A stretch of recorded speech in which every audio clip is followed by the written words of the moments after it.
Lesson 1. Greetings in French. In this lesson, we'll start with the very basics of the French language by learning how to greet people.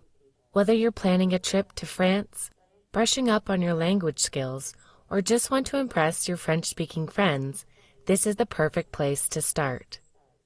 Greeting number 1. Bonjour. Hello. The most common and versatile French greeting is bonjour.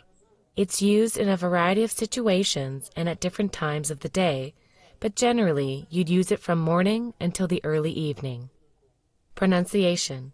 Pronounce it like bonjour.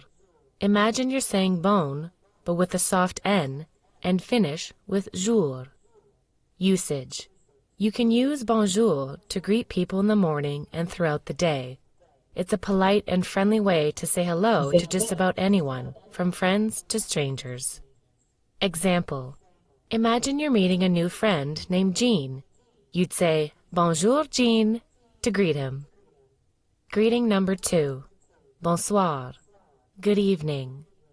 Bonsoir is used in the evening, typically after around 6 or 7 p.m., to wish someone a good evening.